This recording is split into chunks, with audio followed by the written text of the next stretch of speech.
Ladies and gentlemen, my name's Paul. Hopefully you're having an amazing day.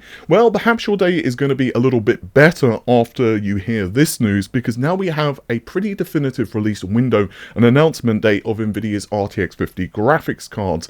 And the good news is you do have a little bit longer to save your pennies. So there have been two release windows that have been floating around online.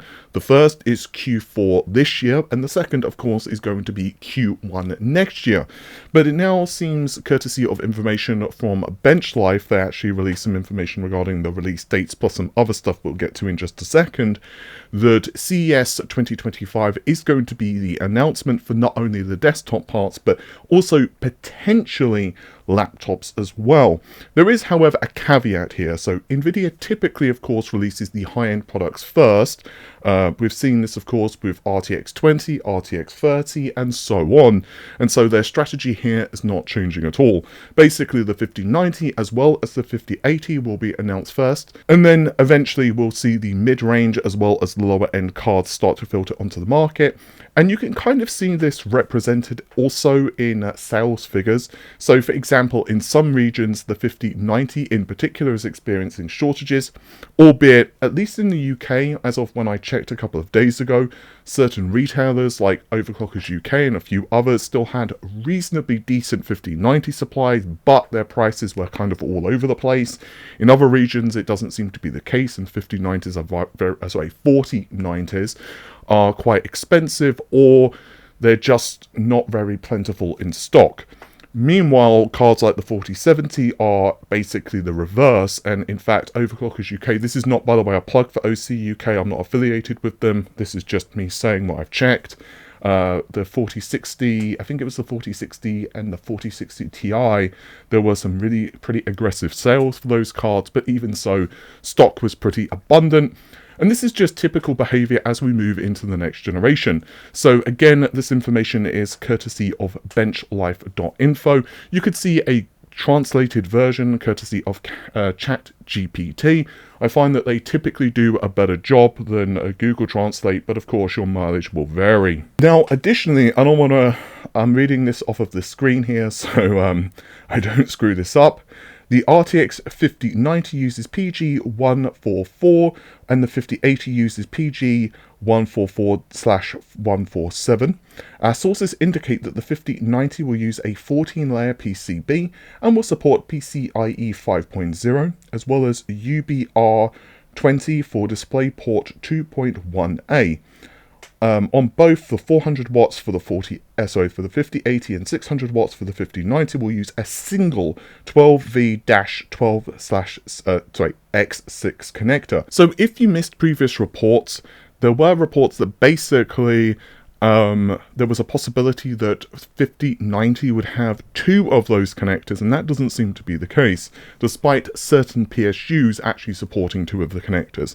Now, when I covered this in a video several days ago, I did say that I only heard it was a single connector, but it was possible that information had changed. Maybe Nvidia had wanted to go with two connectors simply for better power distribution, but even then, 600 watts is well within the specification of the connector.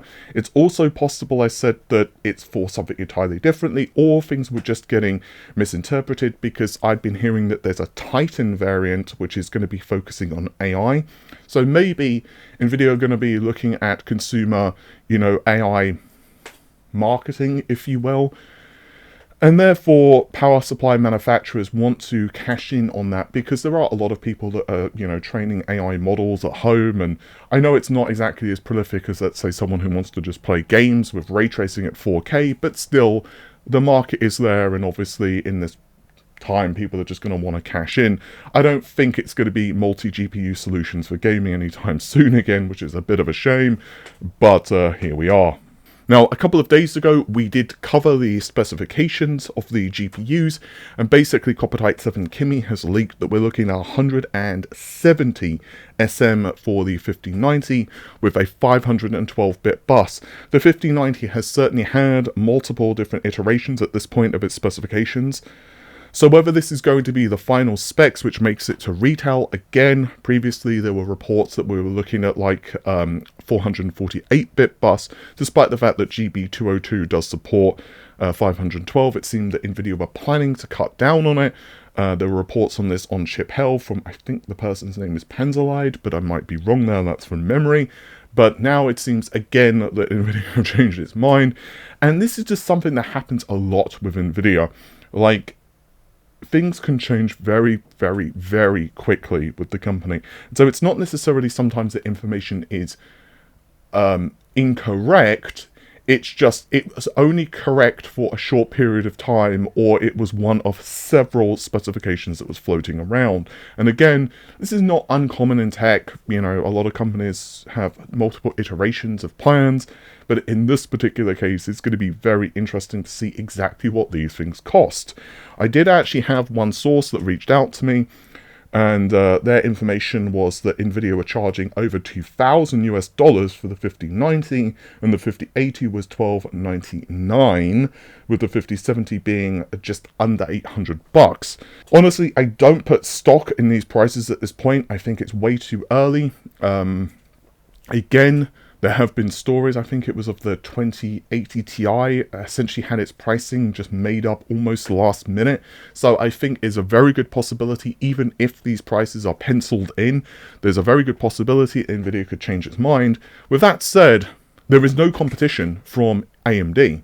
So it's like, if Nvidia knows that, well, previously you had N31 and the 7900 XTX and so on, and it's like, yeah, we can argue all day long that, you know, it was as good as ray tracing and blah, blah, blah. But ultimately, at least it was some competition for the 4080, excuse me, and somewhat to the to the 4090. God, I'm going to keep making that mistake throughout the video, aren't I? Now, though, it's like there is nothing. RDNA 4 is roughly going to be about the same speed and performance as the current generation parts from AMD. The difference is they're going to cost reduce it, and ray tracing performance is going to be noticeably better, but raster is going to be roughly the same. So it's essentially kind of like Polaris all over again, which means that Nvidia now have no real incentive to control their prices at all, particularly given that the same dies, that is GB202, can be used for professional stuff as well.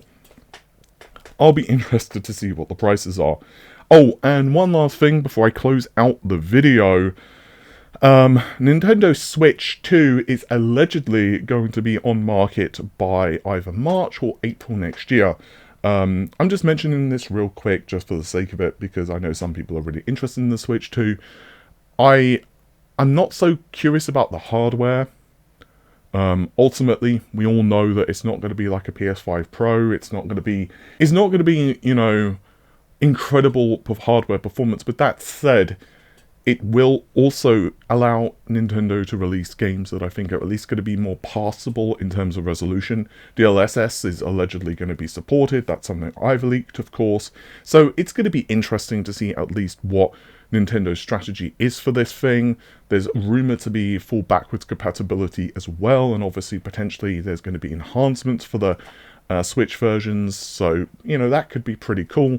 If we could get, like, enhancements for, like, Breath of the Wild or whatever, that would be pretty awesome. With that said, I think that's just about it for now, guys. Take care of yourselves. Bye for now.